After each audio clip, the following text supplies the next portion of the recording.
Greetings, everyone. Hope all is doing well. My name is Marcellus Joyner, and I am the chair of REMCo, a section of the North Carolina Library Association.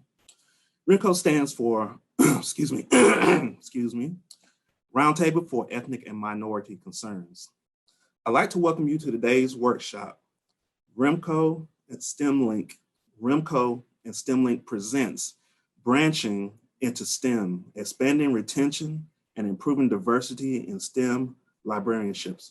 Excuse me, sorry. Featuring our keynote speaker, Dr. Krista Smith of Western Carolina University.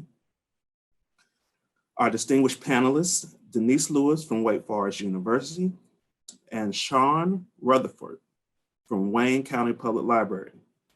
To make your experience better, I'd like to give you a few ways to troubleshoot your mic and video issues. If you're experiencing issues with sound, please try 3 of the following. Test your speakers by clicking and the down drop menu beside the speaker button. Leave the webinar and come back, or try a different browser. If you're still experiencing issues, this webinar is being recorded and will be available before the end of the week. Throughout today's session, please enter questions into your chat box as you think of them. We'll answer them during the question and answer phase. Thank you all for participating today. Before we begin and open up with our keynote speaker, I would like for the panel to unmute their mics so they can do a brief introduction of themselves, and then we will move into the keynote speaker's presentation.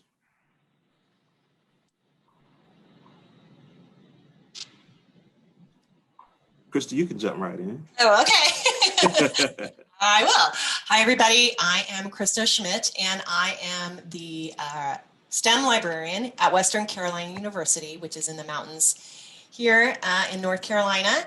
And I have been out here since 2003, so I'm not even going to do the math for that. My background is an undergraduate in biology, and I got my MLS from Chapel Hill.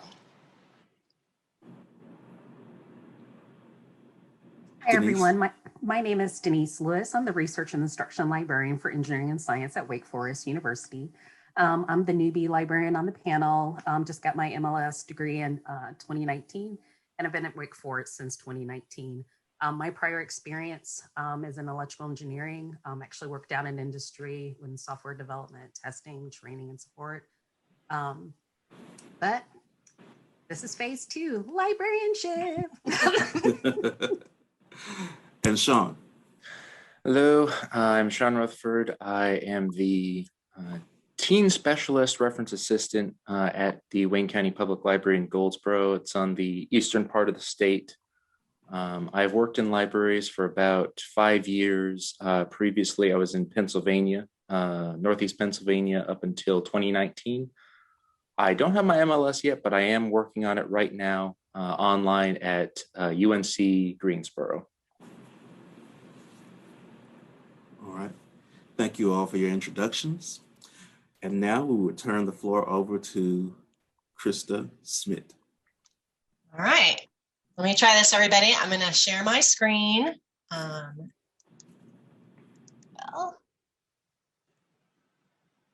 here we go. All right, hopefully you all can see my first slide that just says STEM with Krista. If not, I'm sure someone will give me a shout out. So let me start just by saying that, I am Krista Schmidt again, and I am a research and instruction librarian at Western. And I was asked to talk about the idea of STEM, what it is, what it means as a precursor to the panel. So today, I'm going to provide a brief overview of STEM itself, and then in keeping with the idea of STEM diversity today, we're going to take a look at some STEM statistics in the United States as they relate to jobs and higher ed and diversity. So before we get started, though, I do want to acknowledge that the statistics that I'm using today are coming from governmental agencies. And Those statistics are often rigid in their data collection and reporting. So for an example, there are 2 categories for a respondent's gender or sex, just 2. And there are often large and sometimes combined categories for ethnicity and race. And I know that there's more nuance than these numbers show. And I know that the reality of the correspondence is much more complex than these areas show in the reporting. So I just wanted to let you know what you are going to be seeing today, because I am using the reporting from these government entities, and I want to make sure I acknowledge the shortcomings before we get started. So what is STEM? So STEM is an acronym for science, technology, engineering, and mathematics. And it is used when we refer to careers or educational curriculums, generally speaking, that address or integrate these disciplines, excuse me. And it's often a shorthand or shortcut when we talk about these things all together. And that's beyond, of course, curriculums or careers. We talk about STEM collections and library and STEM librarians. So STEM was coined in 2001 by Dr. Judith Ramaley, and she worked at the National Science Foundation during that time. But actually, the concept of STEM, combining those areas together, thinking about them conceptually together, was around well before that. And it was actually referred to by the National Science Foundation as SMET, or for a little bit of time, METS. But Dr. Ramaley suggested changing this concept to STEM because, in her words, science and math support the other 2 disciplines, and because STEM sounds nicer than SMET. And that point is not hard to argue. So that's the acronym that arose and that has flourished since 2001. And it really gained steam in about 2005 to 2010. And now STEM is ubiquitous. So now that we know what the acronym STEM stands for, what is it beyond that? How do we define it? What disciplines does it include? And it turns out that STEM is a moving target, because what comprises science, technology, engineering, and math isn't always defined the same way by different groups. And sometimes it's not defined at all.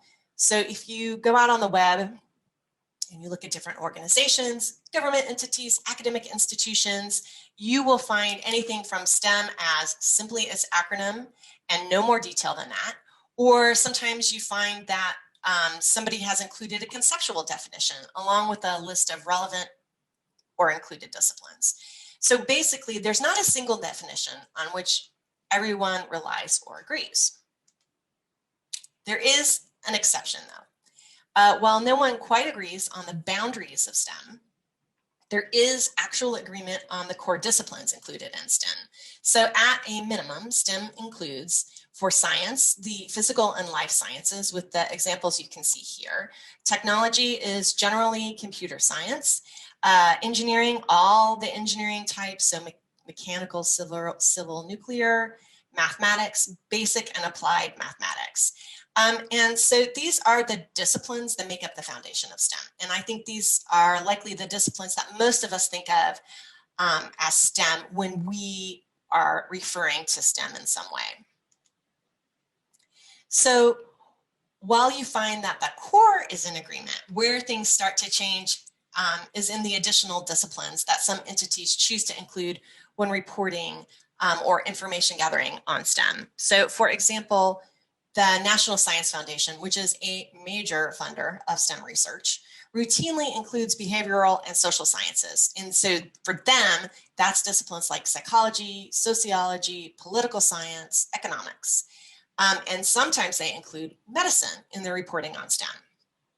The Department of Ed and the Bureau of Labor Statistics sometimes include behavioral and social sciences in their reporting on STEM as well, but not consistently like the National Science Foundation. So you can see just from these examples, there's a lot of variability among and within organizations as to what counts as STEM. So STEM is very much a concept lacking concrete boundaries, and it does have a core, but I doubt that there's ever going to be consensus in the United States on STEM and what to include versus what to exclude beyond that core. There's no STEM governing body, and there is definitely no STEM enforcement. So this is kind of the end of the introduction to STEM as an idea, as a concept. We have a core, it includes all of the sciencey science parts, and then we have some other disciplines that are sometimes included, which is, of course, very clear. And I know that this introduction makes STEM seem a little wiggly and a little mushy, and that many folks would prefer absolutes when it comes to knowing or understanding a concept like STEM, and I get that. I totally get that. It's just we don't have that. So what we do have, or what we can take away from today, is an understanding that when we encounter STEM information, we know that it's variable and sometimes widely variable in what it might include when it is reported or discussed. For example, if we see STEM statistics in the newspaper and they don't correspond with one another day to day or from newspaper to newspaper, we realize that this is probably because they're using information resources that define STEM differently. Or we read STEM reports that seem to contradict each other on certain points, or even, because of the same reason, they're using different data sources. Or people may say, you have too many STEM resources, you don't have enough STEM resources, because they're coming from different places of understanding what STEM is. So I think what we can bring to this conversation is an understanding that everyone may be talking about slightly different to very different things when they are talking about STEM. And if we understand and accept that the concept of STEM is very flexible, and we recognize what STEM means in our one particular community, particularly how our community defines it, and how that might be very different from another community, I think we'll be more effective in addressing STEM needs for ourselves and our patrons. And I think that's the key to understanding STEM, this variability, the flexibility, and there's context and nuance that has to be investigated to be fully understood. All right. And excuse me for a minute. I think many of you know it's allergy season, so not what I would choose to do, but there we have it. So let's move forward and talk about some descriptive statistics about STEM that I think are going to be useful when we think about its importance for libraries. And these statistics deal with jobs and education. So we're going to start with looking at statistics for STEM occupations, and then we're going to look at some statistics for education. And these are big picture descriptive stats, and they provide us with some context around STEM itself, but also they're going to provide us with some useful information regarding diversity that I think will play into some things that we talk about later during the panel.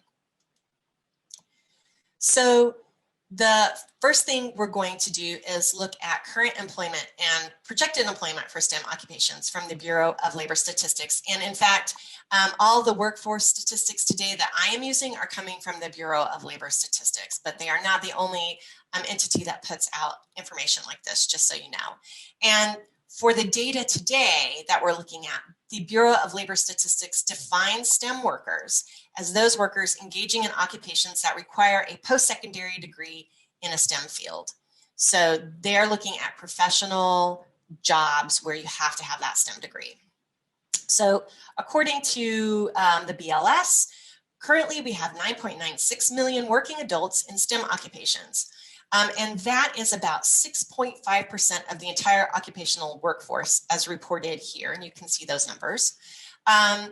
And so it's a small slice, really, 6.5% doesn't seem like a lot. But if you looked at the projected change for 2019 to 2029, you see that that's going to grow by 8%.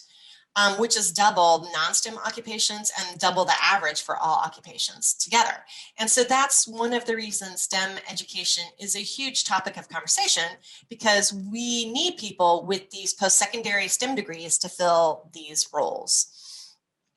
All right, so we know that STEM occupations are small but growing sector. So let's take a look at how diversity is stacking up in these occupations. All right, so we're going to start by looking at gender and sex diversity.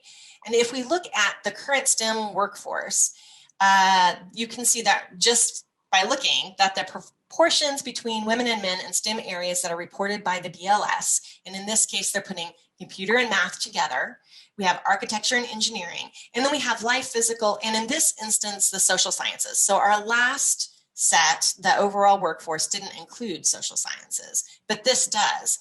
And we can see that there are disparities in these workforces between the sexes, with men overwhelmingly making up numbers of the STEM workforce in computers and math, and architecture and engineering, with more equity in the life, physical, and social sciences. However, if you take out that social sciences part, that pie chart would probably look at least a little different. So you might say, okay, Krista, but maybe this is progress. Maybe we've come a long way in the last 10 years. So let's take a look at that. And what you see here is a historic comparison of these same metrics for STEM workers from 2010. The small pie chart is showing the 2010 data. And as you can see, not much has changed. There is a noticeable uptick in the life, physical, and social sciences from 2010 to 2020, but it's not that great. And there is a little improvement in architecture and engineering, but it's minuscule, and actually computer and math has gotten worse since 2010.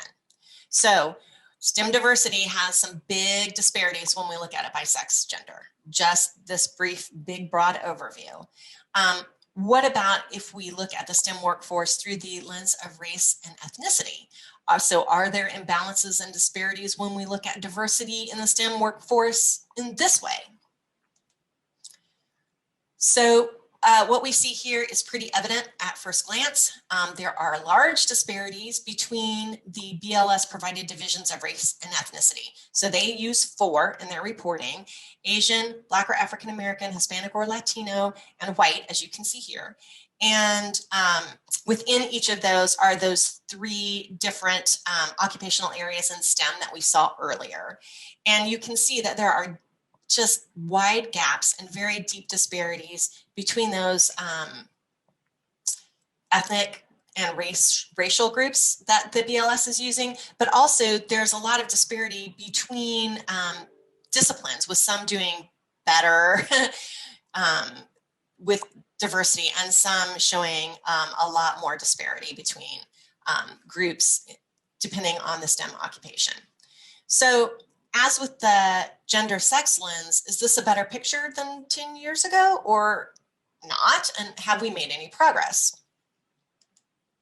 So the reality is, if you look at this, you think this does not look much different. And the answer is, it's a little different because the numbers have grown overall. But the disparity between individuals who identify as Asian, Black or African American, Hispanic or Latino, and white is still very evident. If you look back at the 2020 data, which I'm not going to go back and forth right now, you'll see that certain disciplines employ more people from underrepresented populations now than they did in 2010. So for example, in 2010, individuals who identified as Asian held, as you can see here, just over 500,000 jobs. In 2020, that is well over 1 million. And computer science is one area in 2020 where there were lots of gains across all of those different ethnicities and races. So those are good gains, but proportionally speaking, that disparity, that divide is still there in STEM occupational workforce. So what do we know? What are our takeaways? Well, our takeaways are that we know STEM occupations are going to require more workers there because it's increasing, that demand is increasing. And we know that there hasn't been significant progress in increasing diversity by either sex or gender or race ethnicity, and that large gaps between these groups of workers remain. So the question then arises to at least me, will these disparities improve significantly? And if so, when and how? And I think one way to look at the previous question of when and how STEM workforce diversity might improve is to look at STEM education, particularly post-secondary education, to see who's graduating with STEM degrees and what kind of diversity do we see in those new workers. Is that going to address some of the disparities that we're seeing in the occupational workforce. So we're going to take a look at some National Center for Education Statistics information for this next part, and it's the final part with statistics, I promise. And these statistics, unlike the BLS statistics, these all use the core science disciplines that we talked about earlier. So we do not have any behavioral or social sciences included here. All right, so let's get a little context again. Here's post-secondary education overall, and in this case, it's limited to bachelor's, master, and doctoral. Excuse me, associates is not included here. And right now we have about 3 million people per year graduating with these post-secondary degrees. So of these, how many are STEM degrees? So you can see that STEM for bachelor's degrees is about 20.5% for the most recent year reported, almost 17% for master's degrees, and about 16% for doctoral degrees. And these are all up from a decade ago, some significantly, like master's degree, which is up 11.7%. So that's really an interesting evolution of how STEM degrees have grown since the last decade. So, all right, we know what percentage they make up. What about diversity? What does that look like with our STEM graduates? What does it look like with our regular graduates, all discipline graduates? So let's take a look at both gender and sex diversity, as well as race and ethnic diversity in STEM higher ed graduates. And this will be for the current year. All right, in all of higher education, if we look at this by sex, we see that women make up well over 50% of those getting degrees. And actually it averages out to just about 57%, I think, when you take all those together. But you can see that for master's degrees, women make up almost 61% of the total graduates. What does STEM look like? STEM does not look great. When we look at this in STEM fields, we see that the number falls precipitously, with only a little over a third of STEM graduates identifying as women. So we can see the STEM diversity disparity in education exists when we look at gender sex. And you can maybe think about what that means our workforce is going to look like and how that might change or not our current occupational diversity when it comes to gender or sex. All right, so this is not great as far as diversity goes for women. Let's take a look at race and ethnicity. Are these numbers also indicating large gaps? Okay, I know this is a lot, but what we have here are the 3 levels for bachelor's, master's, and doctoral degrees. And all disciplines are on this is left, and STEM disciplines are on the right. And you can see, based on the shading, we have different races and ethnicities. So if you look at the race ethnicity breakdowns in each degree category with what we have here, what you find is that both bachelor's and master's degrees, the STEM disciplines really reflect very closely what diversity we're seeing in all disciplines. Doctoral degrees are slightly different for STEM disciplines, with a higher percentage of individuals identifying as white obtaining those degrees as compared with those in all disciplines. So we're seeing these disparities definitely exist, but kind of unlike the gender and sex, we see that the race ethnicity disparities are not just a STEM problem, they are a higher ed problem. All right, so some final thoughts. I know this has been a whirlwind, so I hope it's been helpful to understand that STEM is a malleable concept. It does have some core disciplines attached to it, and that it's important to sort of investigate when you see STEM information, what those boundaries are that are in play at that time. I also hope that seeing glimpses of diversity issues, and I know that we didn't get into some of the deeper issues that really, really deserve a lot more time for discussion in STEM jobs and in STEM higher ed is beneficial when we look at diversity in other areas that STEM influences, such as our libraries, our librarians, and our patron needs. So thank you for your time today for this introduction, and I will mute myself now so that the panel can move forward.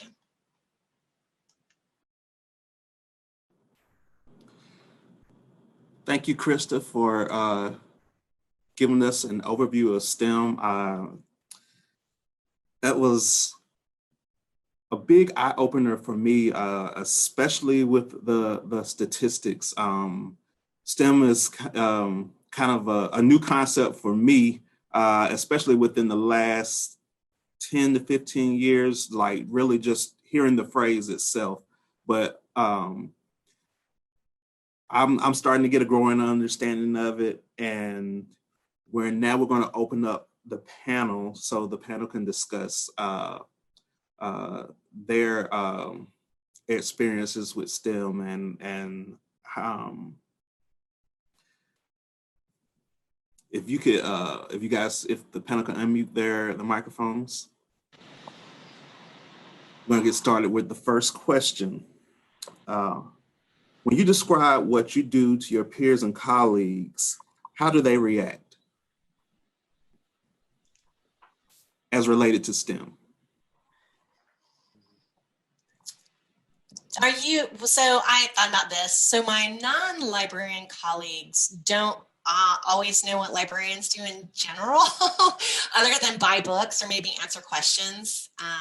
So I think they're kind of interested in a vague way, but as soon as I see them, going beyond, if I go beyond any more of some of the in-depth details, there's like some glassy-eyed stuff. Mm-hmm. Yeah, I've described exactly what I do because some people have never been to libraries. I didn't grow up in a library, so I didn't really know what they did before I got into it. And so even me walking into one and seeing, oh, they have computers here. And that's usually the reaction I get from people who aren't sure, like they don't know how many people actually work in a library, what it takes to run it, all the things you have to think about, all the things you have to do. I know that as I've started getting into program planning, that's been a big change for me. And especially getting into STEM, how much you have to schedule and plan and what you have to think about and the diversity of things you have to know is really the big thing where you're basically a jack of all trades because you have to be. Yeah, I share both Shaun and Krista's remarks in that it just depends on who I'm talking to. Because even talking to, fellow librarian colleagues, especially about what I do with engineering, sometimes the eyes may glaze over. If I'm talking to, friends from when I was at Georgia Tech, they're more like, okay, I need you to do this research for me. so it just varies. All right. How do you keep up with trends in STEM?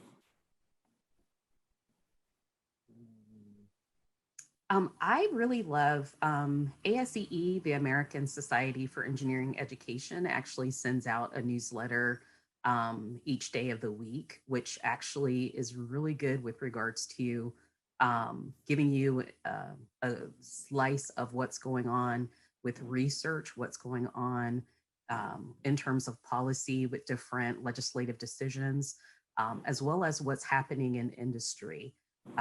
And then there are people that I follow on LinkedIn just to see, what they're sharing. And that's more of a different slice where I have friends that are involved with engineering education, back from, Georgia Tech. So they usually give me the information in terms of what's going on with STEM education. So it's a different slice. I would say that I pay attention to popular news sources, social media, some listservs, going into Scientific American and some of those popular magazines can really show you some of the trends without having to get kind of waylaid sometimes by the jargon and the technical things. But I should say that I think it's kind of an impossible task to keep up with every trend. And I think most of us know that you just can't. And so I try not to beat myself up too much. When someone mentions something that I haven't heard of before, then I immediately go look at it.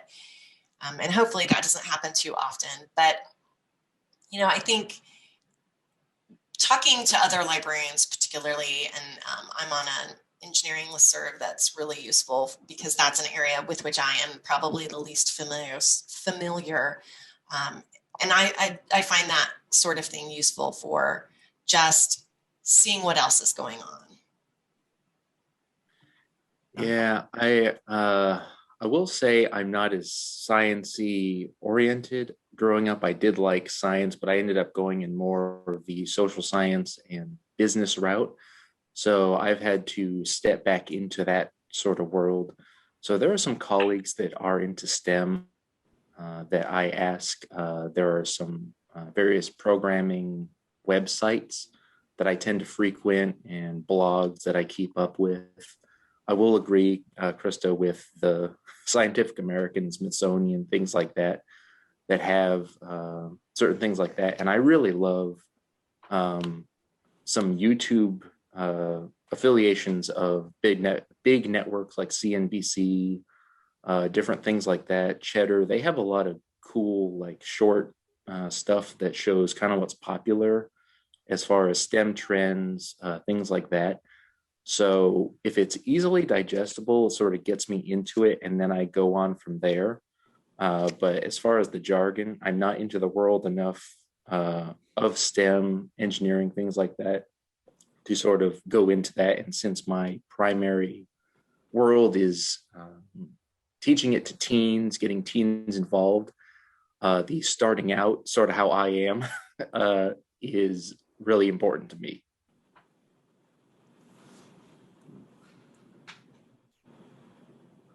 What associations and conferences should people interested in STEM be attending?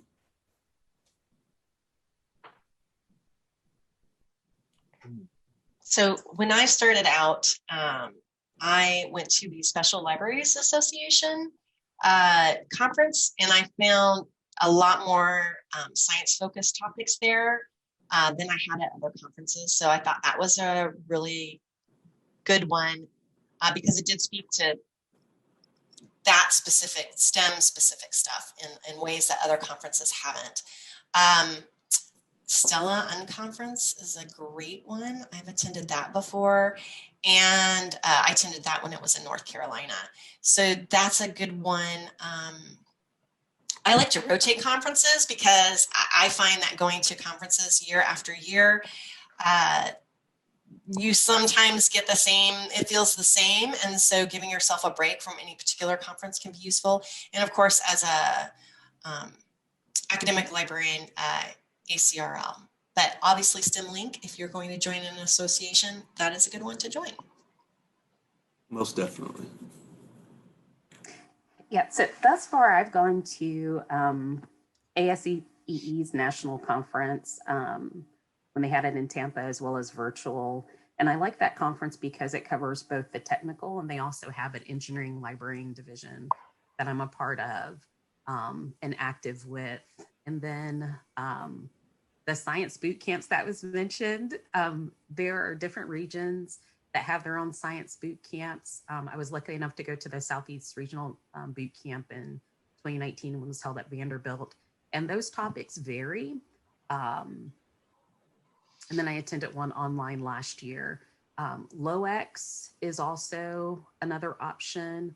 And then SLA definitely has HAMNet, which is the Physics, Astronomy and Mathematics Organization for Librarians, has a really strong presence within SLA.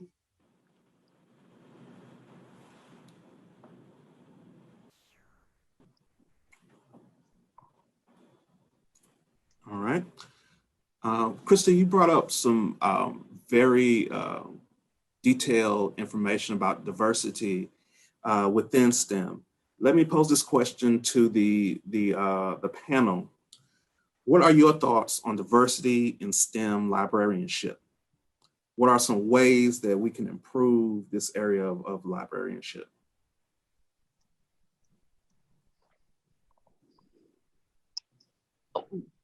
Well, one thing we can do to sort of kick off this part is to look at some statistics that I compiled for the panelists to look at. And did we lose Shaun? I don't see him. Yeah, I'm not sure. So Denise, if that's okay with you, shall I go ahead and pull those up? Oh, of course, definitely, Okay. Krista. Okay. Let me share my, well, of course, this takes more time than one would wish. Got to switch over from one set of slides to the other. Right, and we're going to share this. So just so you can see, this is the Library Science Master's Degree Statistical Overview. Very fancy. Let me look over here. And so we discussed this a little bit, the panelists beforehand, and this is an overview of just the total number of library science graduates for selected years. So you can see it's been up and down, and we're kind of on a little bit of an upswing for these past 2 years. For some reason, I cannot see how to advance my slide. And for the most recent year, here's the library science degree by sex. So this is almost an inversion of some of what we saw earlier as far as who's getting degrees. And this also came from the National Center for Education Statistics. And then these are the library science degrees by race and ethnicity. And this is a comparison from 2008 to 2009 with 2018, 2019. So I think that can tell some of the story too of what we're seeing in the profession regarding diversity, how many graduates we're seeing.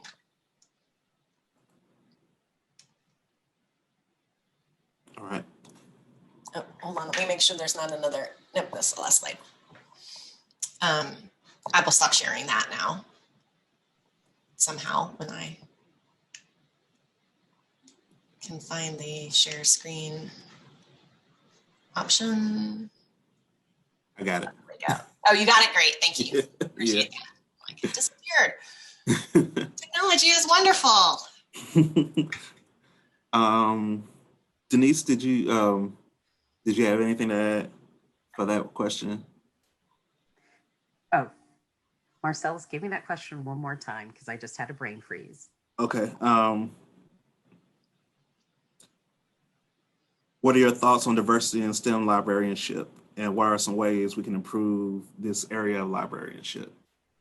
Yeah, because I think right now, when I think about my, where I work, conferences that I've been to, and different events involving in STEM, in terms of librarianship, you typically see more Caucasian females. Then if you look in terms of, overall race and ethnicity, you don't see as many BIPOC representatives, but there are different ways that we can go about addressing, increasing diversity in STEM librarianship. It could be an approach in terms of increasing programming in the K-12 level so that people can see diverse STEM librarians.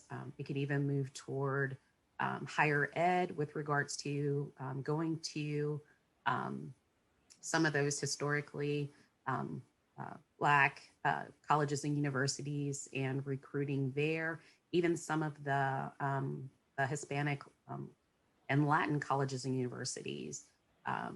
But basically, making a concerted effort, but it's going to take a programmatic effort because you can see from the numbers from just STEM to librarianship, when you combine both, you're really looking at a small populace. So how can we grow that at all levels? And I think we have Shaun back. My All Wi-Fi right. completely went out for a second. Okay. I'll reread the question. I think you just missed Krista and Denise's response to it, but the question was, what are your thoughts on diversity in STEM librarianship, and what are some ways that we can improve that area of librarianship?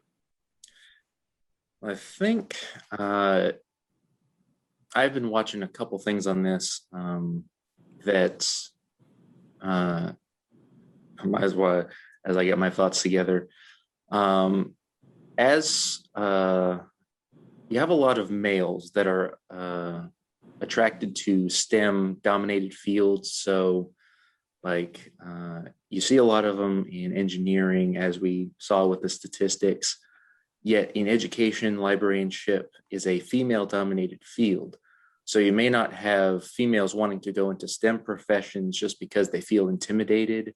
And you may have males not wanting to go into education and librarianship because they either feel intimidated or some sort of that it's beneath them, whatever that they might have.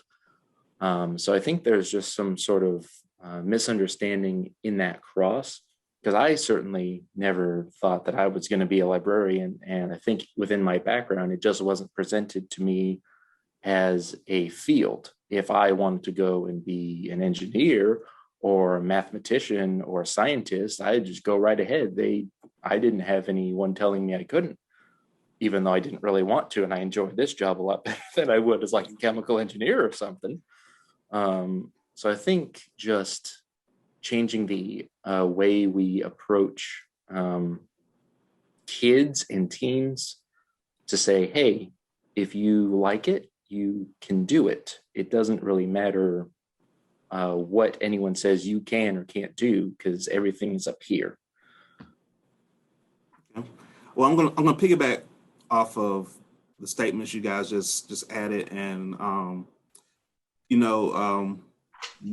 one thing I was thinking about, and this may be a suggestion. I don't know if someone's already doing this, but I'm pretty sure there are already programs, math science programs that predate the trending of STEM. I was a part of MSCN here in North Carolina, math science and enrichment program. As a matter of fact, I was part of the inaugural class in my 7th grade class, and that program still exists today. So it could also be that there needs to be a connection between those who are actually pushing the STEM initiative, reaching out to pre-existing programs that deal with both math, science, and enrichment, and making that connection. And with that being said, we're going to move into our next question. How would you describe the retention of underrepresented populations in STEM librarianship? So I will take a try at answering this.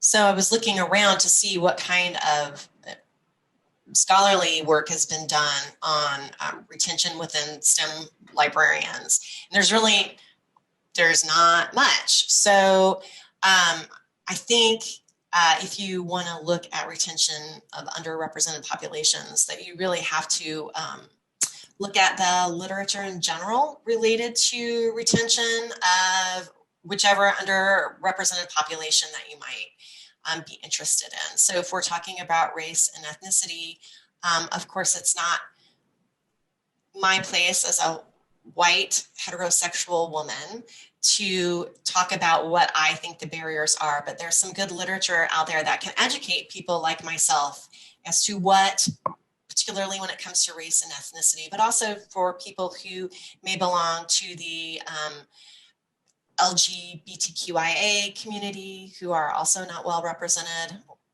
in librarianship necessarily. That's a place for us to start reading and understanding what our colleagues are struggling with, and how they're, even if it's a similar type of barrier, that the barrier is actually very different for people who are from underrepresented populations than they are for people, you know, just like me. So I am going to leave it at that. If you want, there is an article by Trevor Riley Reed. It's a short read that was quite interesting for those of us who aren't clear as to what some of those barriers might be for retention.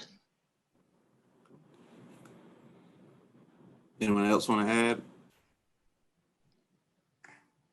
I can't really add that much because I'm new to the field of librarianship in general, but there was one really good article I read, and I have to apologize because I forget both the title as well as the authors, but it spoke to some of the barriers that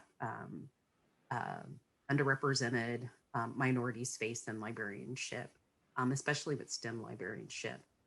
And some of it tied into with always being looked at in regards to for diversity or DEI initiatives. So spending more time on committee work rather than on research for those librarians who are more tenure tracked. There's a sense of isolation in terms of, you know, being the only in your, you know, area, maybe your library. But those were two of the highlights that I saw in that article, and there were about 3 other topics mentioned. But retention, it all plays a part in, you know, are individuals growing? Do they have the same opportunities with regards to, depending on where they are you an academic STEM librarian, are you a public librarian, programmatic focused STEM librarian, or are you a school media specialist? But it's ensuring that you have the support, mentorship, as well as continuing education, and that you're not being pulled into a variety of different ways in terms of being the face of diversity, as well as, you know, doing your day job and then yourself possibly turning around and mentoring others. I just have one thing to add. In a little bit of research, I had stumbled upon this TED Talk that was given a few years ago. It was by a doctorate in, or a Black woman who had earned her doctorate in mathematics. And she's really involved in researching how we get people involved in STEM education as educators. I don't remember her name. Her first name was Ronnie, but I don't remember her last name.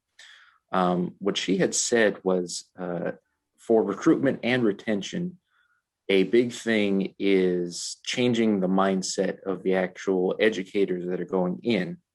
It can be the same with teachers and librarians, that it's really a calling rather than a job. You're not going there to make money, certainly. You're doing it for a reason, and to help them realize that they are agents of change in other people's lives. So how she put it was, she was from a high school in Washington, D.C. that didn't have a lot of resources, she was never told that she could become something in a STEM field of any sort, but she had this teacher that was an agent of change in her life that said, you can do anything. And if you change the attitude of teachers and have those that really want to make a difference and encourage them to think that way, that they can make a difference in whoever they're teaching, then you might be able to impact underrepresented populations in that way. I believe it definitely has to be a community effort, so to speak, to really push that initiative. And not only that, they have all the opportunity to show the diversity of the different ways you can go in STEM. I think Krista hit on something that I was unaware of, that there is STEM in social science. Was that correct? Mm-hmm. Yeah, social sciences, psychology in particular is mentioned as one of the STEM. Yeah, so I think the key is not only pushing that agenda, as Shaun was saying, but also showing the diversity of areas in which you can filter into through STEM, which leads up to our next question. What underrepresented population is the most, let me make sure I'm reading this right. What underrepresented population is most represented in STEM, and why do you believe that is?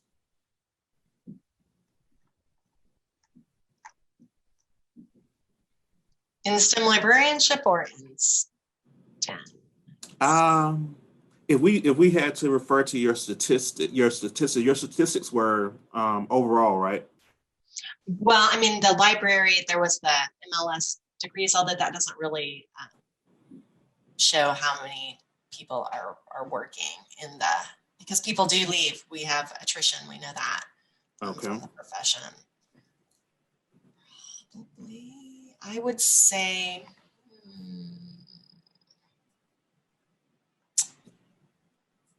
I don't know. I'm so hesitant to make I misread that question earlier for some reason. I'm hesitant to guess.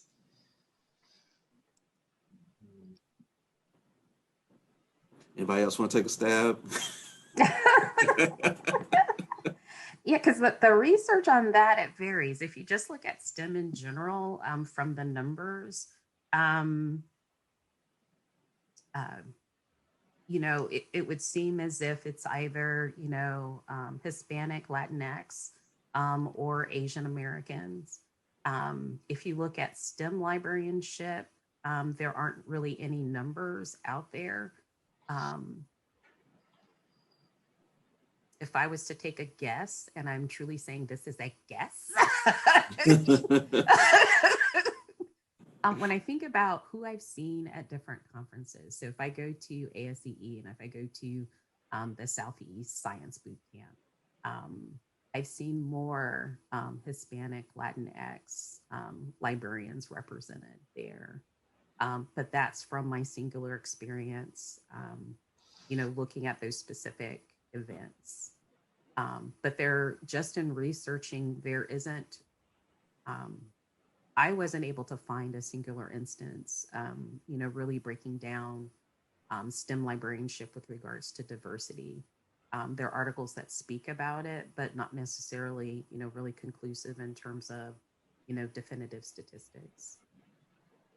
And I will also add in, if I may, that STEM librarianship in academics, because that's what I know, it varies from people like me. I work at a regional comprehensive university and I am the STEM librarian, but at NC State, there are many librarians and they don't do everything that I do. So you might have some STEM librarians who are just instruction and research, and then you have other STEM librarians who might be collection development librarians for STEM specifically.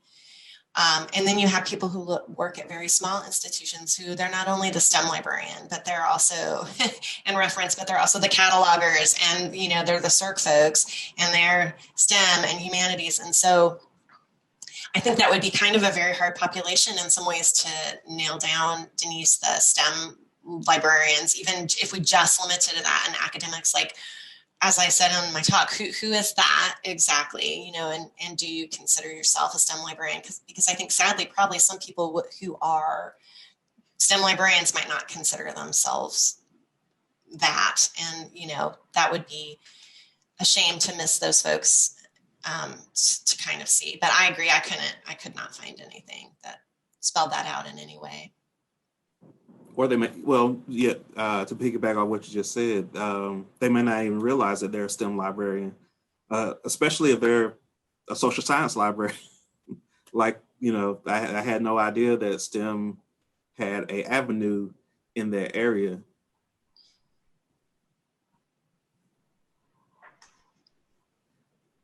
All right. Do you believe STEM isn't well explored by underrepresented populations today because it wasn't well represented in secondary or post-secondary education back in the early mid-2000s?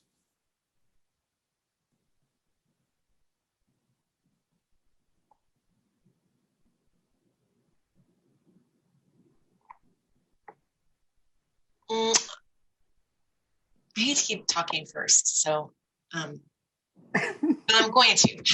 I can't stand the awkward silence. I'm sorry. I want to speak about awkward silence. It gets me. Except with students, I can wait them out.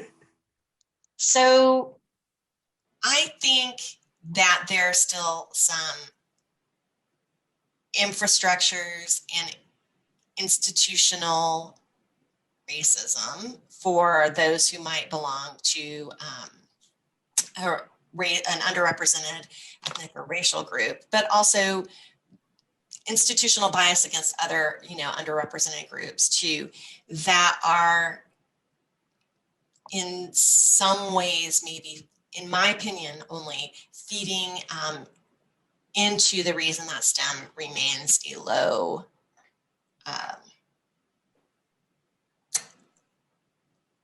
discipline for diversity. Okay. As far as secondary education, I know that when I was in school, which wasn't too long ago, hopefully, in the late 2000s, I know there wasn't and I went to a fairly diverse school, but there was not really a push for diversity in segments. It was more of a broad, and this is just what I observed, we don't see color sort of thing, and come if you want, merit-based. And it wasn't really speaking to any particular group, which can sometimes mean you're only speaking to one group, depending on who is relaying the message. And I think it is a little bit that way today, even though we've gotten a little bit better about segmenting, understanding people's needs based on diversity, things like that. But if we are to increase diversity, like we had said before, it needs to come from the right person in the right circumstance. So there are a lot of people who, if I say get involved in STEM and all this stuff, it doesn't really matter what the content is. If I'm saying it, I could speak to a certain number of people, but I'm not going to reach everyone. So sort of diversity causes diversity, and you kind of have to get that snowball rolling, as we were talking about before, in changing attitudes. And back then in secondary and post-secondary, it wasn't getting the snowball rolling as much until maybe in the last decade. Okay. Well, let's. My brain is. Oh, go ahead, Denise. I'm sorry. Oh, no, I was just going to say my brain is going in so many different directions, because I think one of the things that we can recognize just from this past year is that there's, systematic racism that exists on a variety of different levels. And I remember helping a student, just last week with regards to COVID research and health equity. And it's really eye-opening to see, different examples of where that exists. So you have to look at it as a framework, is that there isn't really a concerted effort from all different levels in terms of, there's the grassroots efforts that really help from, individuals going to different, elementary, middle school, high schools to try to get kids interested in STEM. But then if you're interested in STEM and you're from an unrepresented populace and you may not necessarily have the funding to go to college, then it's a matter of, finding that avenue of, how do you afford to get to college? And then when you're there, how do you afford to stay? And then after graduation, understanding, what opportunities exist in the field. Because companies do have sort of kind of tiers or niches that they look at. I remember when I worked for Intel, I went to recruit at the NSBE, National Society of Black Engineers Conference. That's where I started to understand that there were certain schools that were recruited at that were considered tier one. And even if a student hadn't, graduated with an engineering degree necessarily from a tier two school, they were only looked at as, possibilities for fab technicians versus actually engineers within the fab and without and outside of it. So until those grassroots efforts become more long-term, where you have those underrepresented minorities becoming not so underrepresented, and pulling back and, grabbing someone and pulling them in. Yeah, it's pretty hard. Because, it's easy I just think of my own journey, and I've had mentors every step along the way. When I was pursuing, engineering, from, Dr. George Faison when I was in middle school to when I was at Georgia Tech, professors. But, one of the things that I didn't realize is that Georgia Tech actually is one of, typically fights neck and neck with North Carolina A&T in terms of the number of African-American graduates for bachelor's in engineering. So I didn't realize that my experience was more sort of positive than me, say, someone who majored in engineering at another college university. So it's a variety of different variables, not necessarily attributed to one. And I'm glad you mentioned different variables playing into it. And this is just my thinking that, not only do you have the biases that may be holding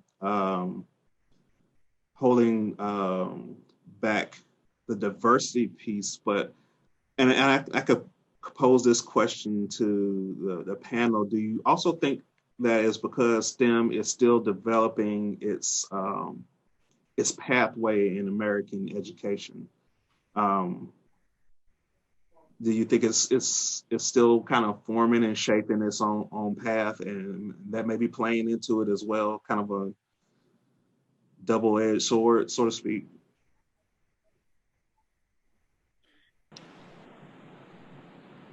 Yeah, just as far as what I've been looking at. So take, for example, how I like looking at some certain CNBC videos. They have little documentaries. There was a video that I was watching this morning, actually, that was describing how China had committed over 10 years ago to becoming the leader in electric cars. In 2009, I don't think a lot of people were really, even in STEM fields, were thinking a lot about electric cars, but now it is all the rage and we feel like we have to catch up immediately. And I don't think even 10 years ago, there were a lot of coders or programmers. So I think it is developing, but it's developing at such a fast rate that the speed at which you have to learn it and then learn something else and learn something else in order to keep up may be a little daunting, even for people in the field. All right. Well, let's talk about, unless anybody else wanted to add anything to that question or that statement. Let's move on to retention. Let me pose this question to you guys. What are some retention barriers that STEM librarians may face?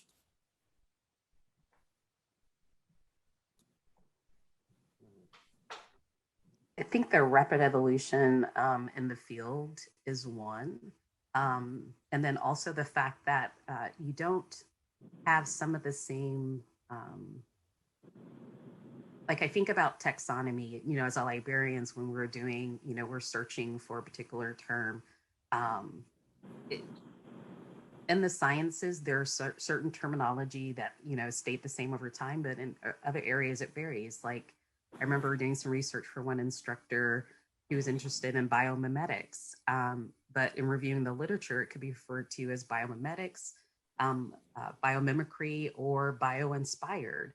So that's one of the difficulties in being a STEM librarian, is you don't have that consistent terminology or or taxonomy unless you're looking at a specific database like PubMed with mesh subject terms.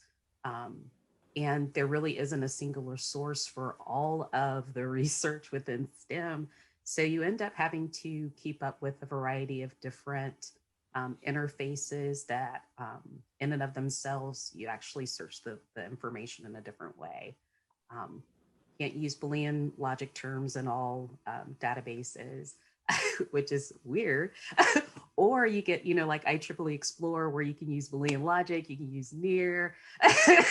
So it's dealing with a complex field using a variety of different resources to keep up with that resource.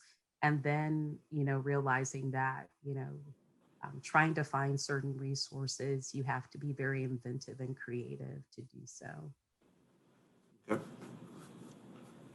I would say, to build on some of the specific things, like something that's very also, and Denice, this is building on something you said. Our resources are expensive, and that comes from books to video. I mean, they are some of the most expensive resources that libraries spend money on, are these STEM resources. And so you can't have all of them, and you have to choose, and it can become very demoralizing, for libraries of a certain size. I know we had some growing pains when we reached an FTE threshold that's full-time equivalent for the number of students, and you get a different pricing tier, and then you cannot start to afford things. And so then you have to, there's some tough decision-making that goes on, and, relaying those messages can be tough. But I also think that a lot of what happens too is for retention, just thinking like compensation isn't always that great. Lack of professional support. So if you're a STEM librarian in particular and you're newly recruited, you really need to have infrastructure that will provide you with support for professional development so that you feel like you have opportunities to go in and meet people. Because while Zoom is great, and I'm glad everybody is here today, when we can be together safely, there's nothing like making those connections in person, and we need to make sure that we foster that. And so when that's not fostered, and you have these other barriers like Denise was talking about, it's very easy, I think, to lose people. And we need mentoring in STEM. And again, Denise, people who understand the jargon, people who understand like, oh, well, this isn't, you hear people talk about this, but that's sort of like 5 years ago, and now here's what we're doing. And that makes a big difference, because you don't feel like you're always playing catch up with whatever new idea or concept is out there. I would just probably piggyback on that and say funding. Coming from a small rural library, funding was always an issue. It's still an issue now. Worrying about if budget's going to be cut because of this or that, something out of your control. Just as far as how it's great that a lot of new STEM technologies are coming in as far as what you can get for the library, but a lot of it is quite expensive, especially with 3D printing and the advent of that and that coming in. I would love to delve into that, but just the startup cost for that as a program and the learning curve for it, and wondering if it's a good investment with the time and research it takes. That is probably the most demoralizing thing that I've encountered. For someone who lacks experience in the field, but shows interest, how would you encourage them to better their skills and knowledge in the area of STEM?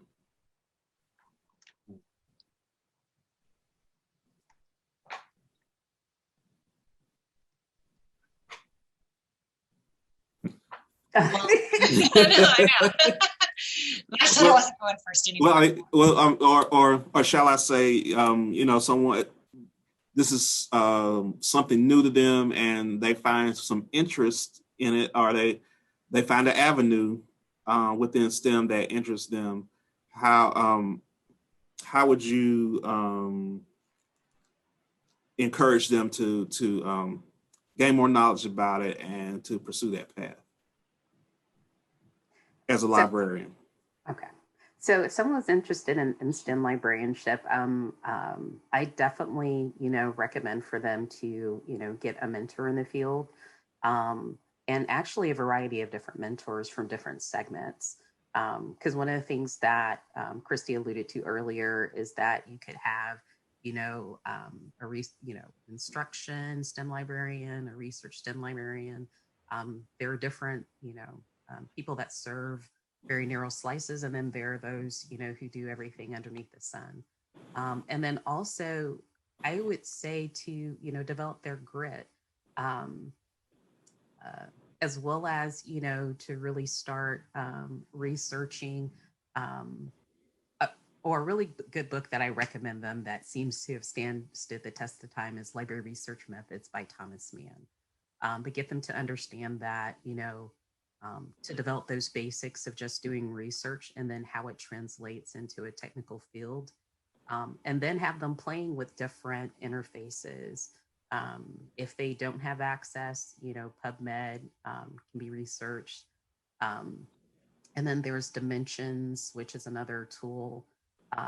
And then there's some open access, the directive open access research that I would steer them toward. But, just try to encourage them to develop an inquisitive nature, and then familiarize themselves with different interfaces.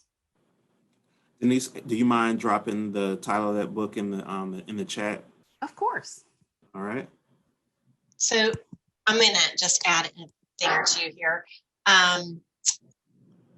To me, the lowest barrier for entry when you're interested in something that you don't know much about, if you can get onto a listserv or if you can join an association that has people who are regularly talking, that's a good way for people who really feel uncertain, because it can be completely passive on your part. And a lot of times, so I have an engineering listserv, as I said earlier, you get people throwing out reference questions, or you get people who are asking questions about where can I find this thing, and you get discussions that you don't have to necessarily participate in, but you can sort of absorb and see what's going on. I mean, one thing that we do in our library for all new librarians, and it does have some STEM questions that could probably be developed into something that would be useful if you're going to mentor somebody who's interested in STEM, is we compile lists of questions that were actually asked and that we've actually answered, and give those to our new librarians and say, see if you can do this. Can you answer this question? And if so, what did you use? And that tends to be a really useful exercise for getting people into things, rather than just asking them, just telling them to go poke around, because sometimes poking around doesn't really get you at the same thing as a real question will get you. That sounds super easy to answer, and is not, it turns out it's not easy to answer. So those would be my suggestions for people who are interested. Okay. As someone who fits the mold of the question, I'm writing things down. And as far as what I've learned, because I've really only been in STEM for maybe a year, and what a year it's been to be a new entrant in anything. I like the idea of a mentor. That is, I'm echoing Denise on that. The mentorship is good, just finding something concrete. I am a research sort of person, so what I like to do is what interests me, write it down, get it in words, in concrete form onto a paper, see where it goes, and then find resources from there. So sort of like poking around, especially on YouTube, various videos. Just, you don't know what you don't know yet, but if you have an interest in it, try to find where that interest is going to snake. And when you follow it, if it leads to somewhere that's actually concrete, hey, I can actually learn this or get in an education in it, I would do that. And doors may open up there if you have a more concrete knowledge of what you want or what you want to do. Okay. We are now entering our question and answer portion of the presentation. If anyone who's attending has any questions, please put them in the chat and we will present them to the panel. And I'll go ahead and start off the question and answer phase with something we were touching on before the presentation started. I was asking the panel, had they heard of STEM referred to as STEAM? And from my understanding, what STEAM is STEM, but there is the A stands for the art piece of it, or the art avenue of STEM. So it, as everyone on the panel has said earlier, this is a fast growing section in librarianship. So here you have something being added to it, which I think is excellent, because I feel like art has died off as something to concentrate on in elementary education. So I think it will be it's a expansive avenue for STEM to open up. Can the panel elaborate on their experience or knowledge with STEAM? I can share a personal anecdote of that, because when you had brought it up before, sort of jogged my memory and I wrote it down. When we first started doing a lot of STEM stuff, when I got into my position, we started a STEM club, but we made it into a STEAM club instead. There were some kids, middle, high school, that were coming in. They had some interest in STEM. One of them was an artist, and she actually drew a guitar that we cut out of cardboard and did some things to it with like circuit kits, and that was fun. And we introduced a spirograph, and that was a giant hit. Going back to what you had said about the psychology and social sciences, diversity of fields, including art, can definitely pull in people who, I know a lot of artists and people who are creatives that if you say STEM, they run 100 feet in the opposite direction. I'm a little bit like that. And having that art tie-in can definitely just get them in and see, hey, STEM may not be college level or boring like you think it is. So that I think STEAM is very important to attracting not only the general population, but a lot of underrepresented groups that may be more attracted to art than STEM in general. Okay. Anyone else? I think STEAM is a good way to get more synergy between people who think that or don't realize that STEM is probably a part of their everyday lives in ways that they just don't think about, like repeating patterns. And there's some lovely books I've been trying to make sure that I buy, and sometimes our art librarian buys, books that sort of cross that barrier between like math and drawing, or one of them is like about patterns in nature and how that reflects art. And so I think one of the issues with STEAM though in higher ed, and Denise, I don't know if you feel like weighing in on this or not, but it takes special people to try to work this, what they see as interdisciplinary. I mean, sometimes there's not even a lot of collaboration across the core STEM fields in ways that we'd like to see. And so I think there's a lot of great opportunities, but I think convincing people how those work together is a little harder maybe in the higher ed realm at the current moment anyway.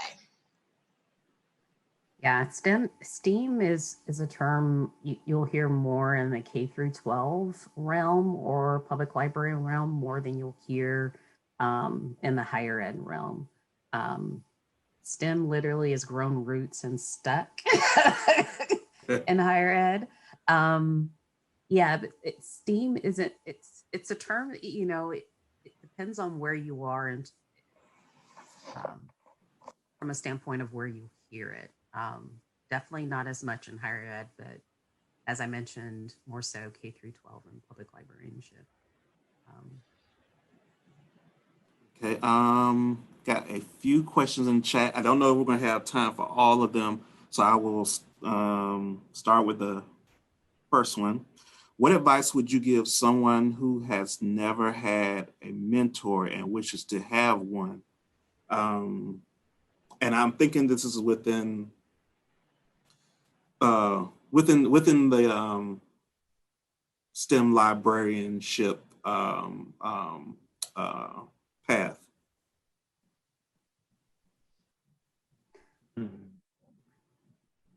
This is where you really have to put your foot forward and put yourself out there. Sometimes it may be harder to ask someone to be a mentor than it would be to start networking. And to ask them, hey, you know, I've looked at your career, and do you mind,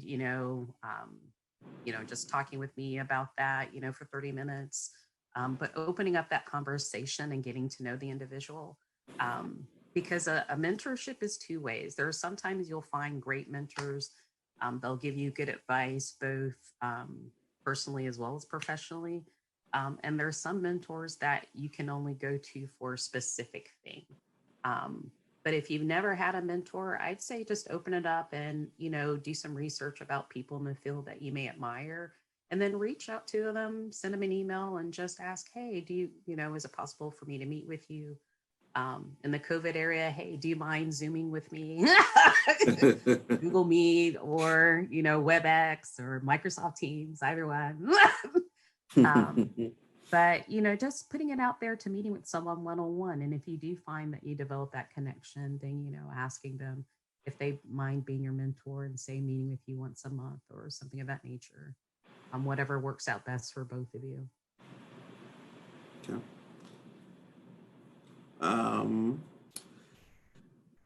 What grants can STEM librarians apply for to help ease the cost of programming? I'm going to have to skip that question because we haven't done a lot of programming that's in our library. That's something we need to, that's a growth area for our library. It always has been.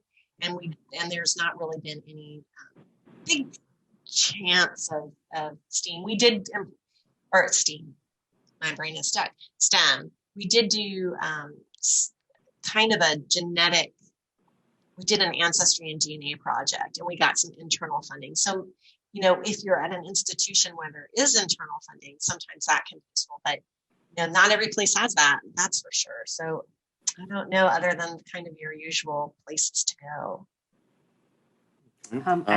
Actually, that's a good segue, whoop, whoop, because STEM-LINC for this year's NCLA conference, that's one of the programs that we'll be putting forth with regards to is, finding out what STEM grants are out there, looking at what reviewers are looking for, and then, pulling in the experience of individuals who've applied to STEM grants. So I will put that plug in there. But there are different government grants that are out there. I always mix up the acronym. I forget if it's ISTA or LSTA.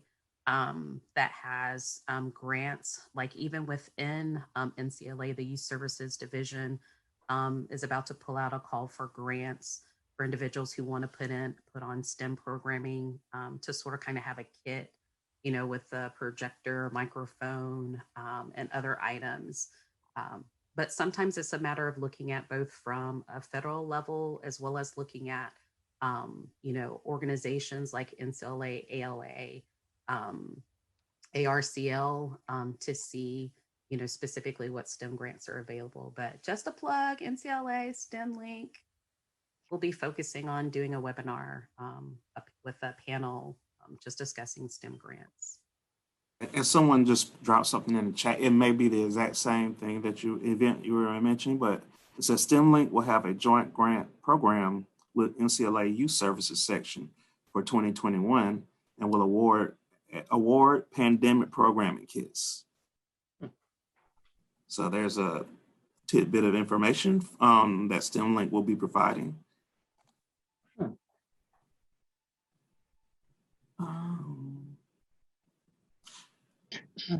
Let's see, we got about 5 minutes left, so we may be able to get this last question in. I'm trying to squeeze them in there. Recruitment is a common discussion topic in librarianship. Have you considered partnering with an LIS program or orientation to discuss possibilities in STEM?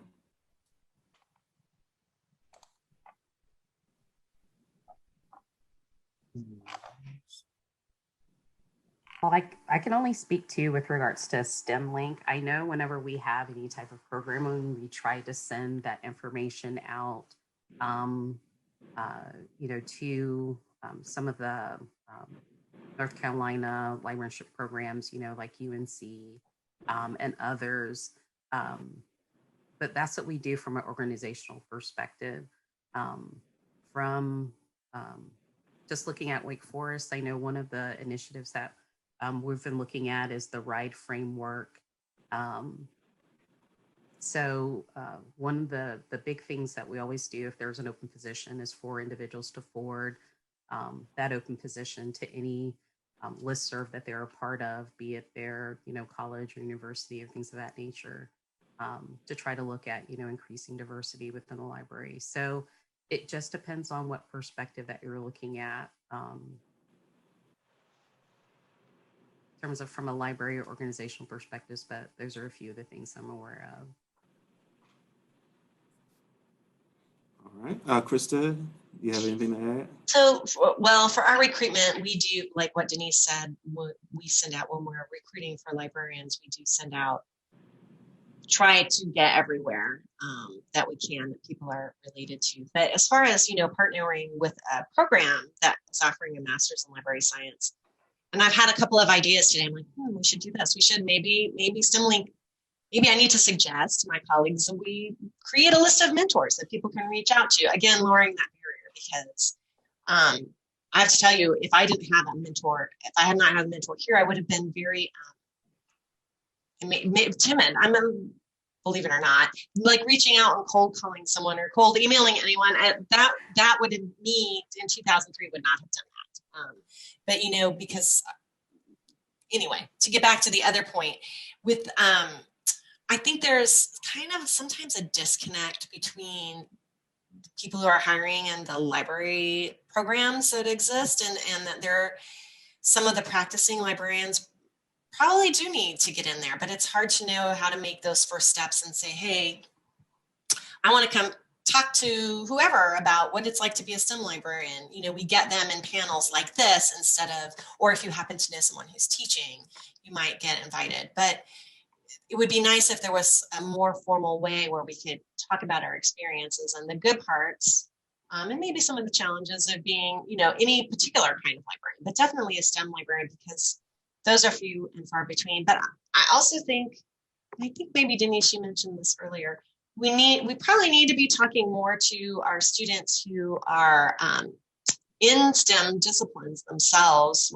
coming through undergraduate, to let them know, hey, did you know you can do this too? You can do this.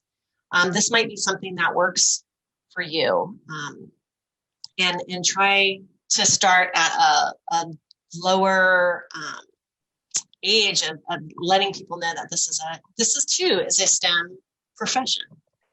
So that's some thoughts from up here. All right.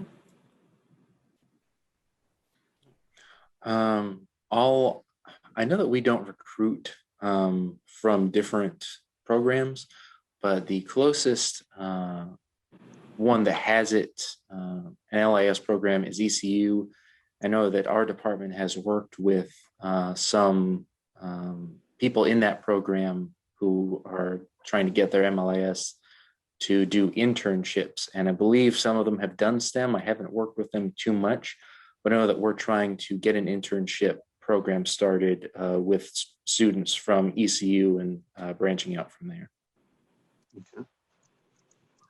Well, I think we're at the top of the hour, and I would like to thank our illustrious panel, Krista Smith, Denise Lewis, Shaun Rutherfod. The recording for this webinar and session will be available by the end of the week. I would like to thank for everybody coming out to participate and listen in. I'd like to thank STEM-LINC for collaborating with REMCo to do a joint presentation. This is the first, it won't be the last. I've learned a lot about STEM today. I hope everyone else has. And in conclusion, I'd once again just like to thank the panel for taking time out their day to provide their knowledge and to share with us today. That's great. Thanks. Thank you. Oh, you're welcome.